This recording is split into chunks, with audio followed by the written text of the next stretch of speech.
En Haïti, le gouvernement continue de clamer sa légalité alors que dans la rue, des manifestants dénoncent une poursuite illégale d'un mandat. La situation politique est confuse dans le pays.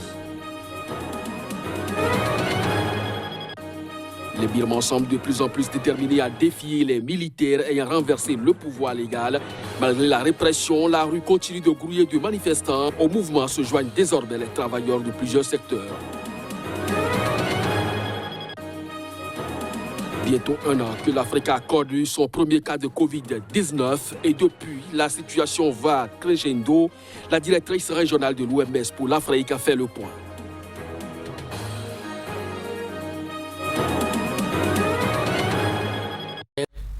Nous sommes le 12 février, bonjour à chacun, bonjour à tous et bienvenue. La situation est toujours confuse en Haïti. D'un côté, le gouvernement qui clame toujours sa légalité, de l'autre, la rue où les manifestants dénoncent une poursuite illégale d'un mandat.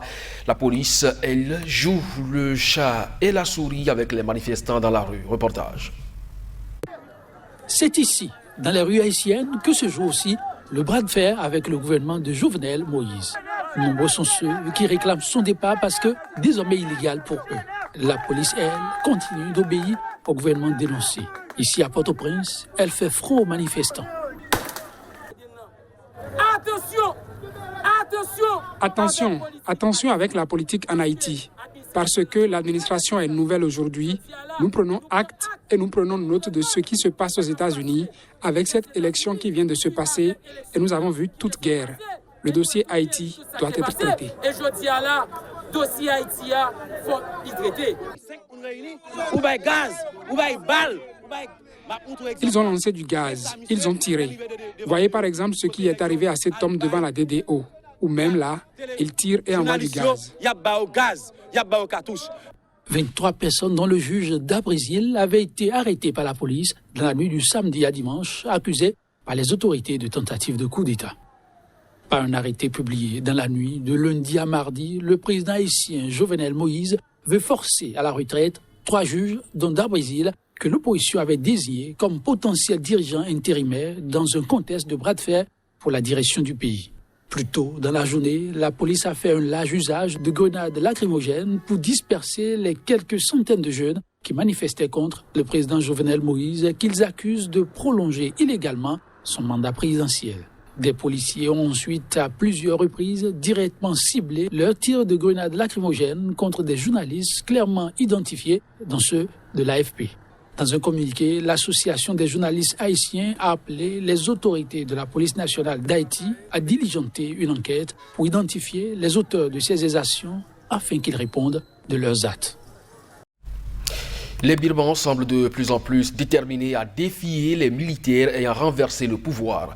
Malgré la répression, la rue continue de grouiller des manifestants. Au mouvement désormais se joignent les travailleurs de plusieurs secteurs.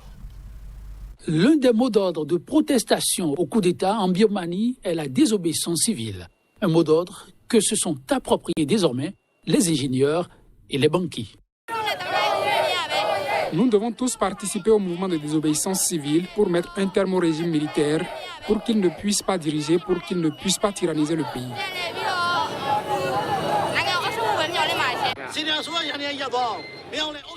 Il est temps pour la police et les soldats de savoir clairement s'ils servent le pays ou s'ils sont putains d'obéissants envers le tyran.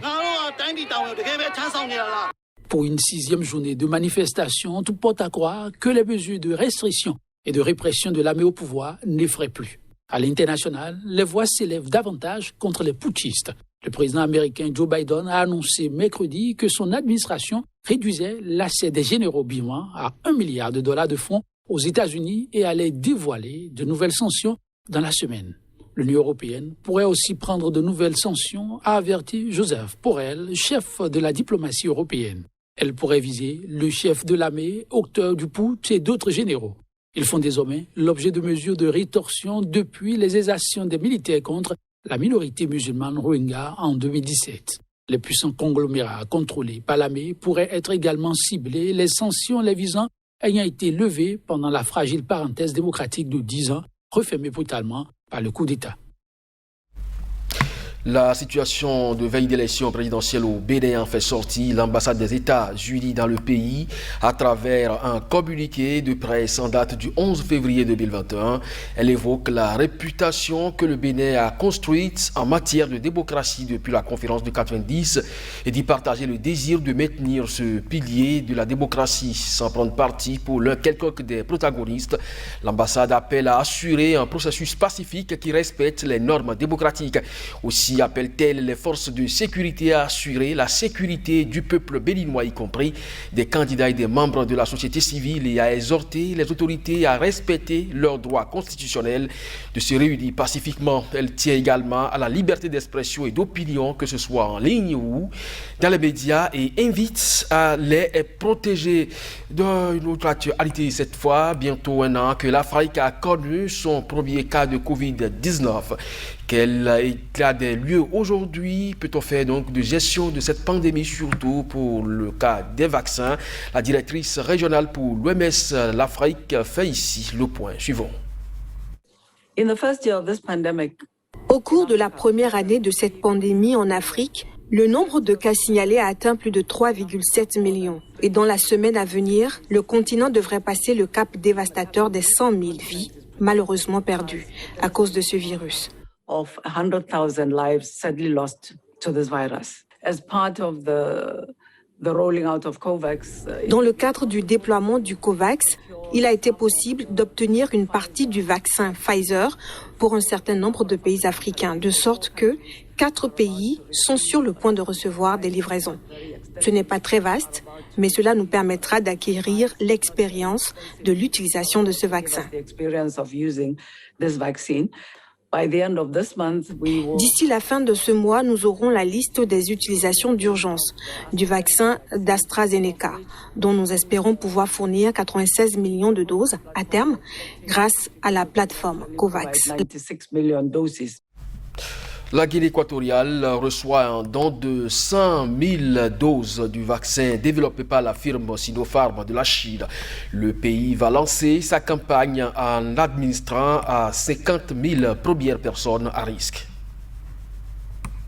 La présidence a précisé jeudi sur le site internet du gouvernement que le don des 100 000 doses du vaccin Sinopharm a été reçu mercredi à l'aéroport de Malabo par le vice-président Teodoro Nguema Obiang Mangué, l'un des fils du chef de l'État, Teodoro Obiang Nguema.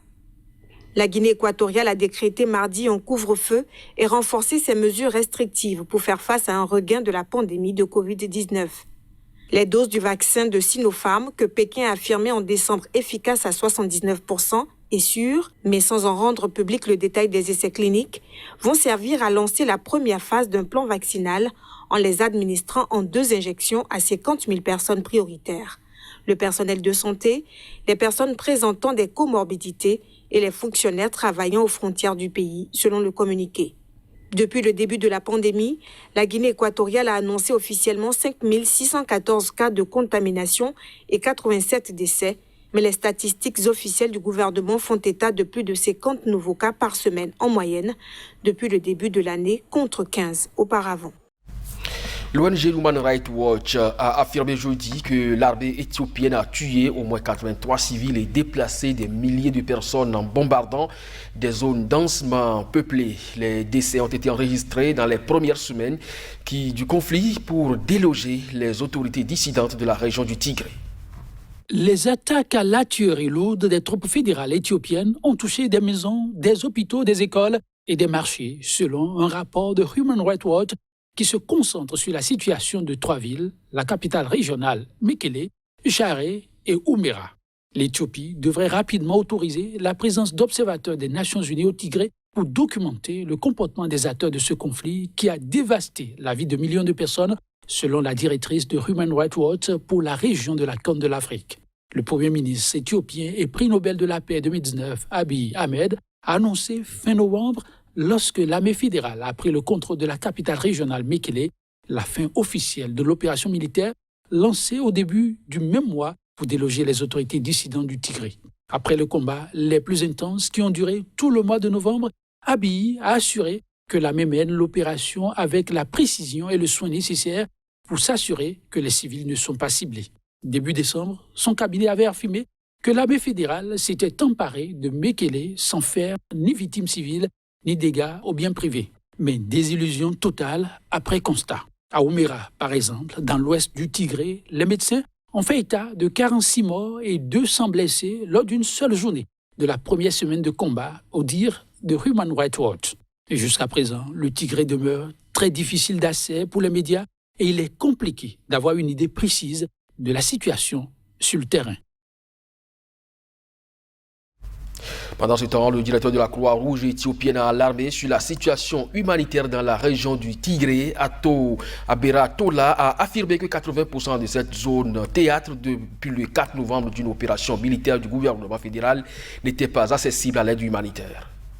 Le directeur de la Croix-Rouge éthiopienne a affirmé mercredi lors d'une conférence de presse en ligne depuis Addis Abeba que 80% de la région du Tigré, théâtre depuis le 4 novembre d'une opération militaire du gouvernement fédéral, n'était pas accessible à l'aide humanitaire.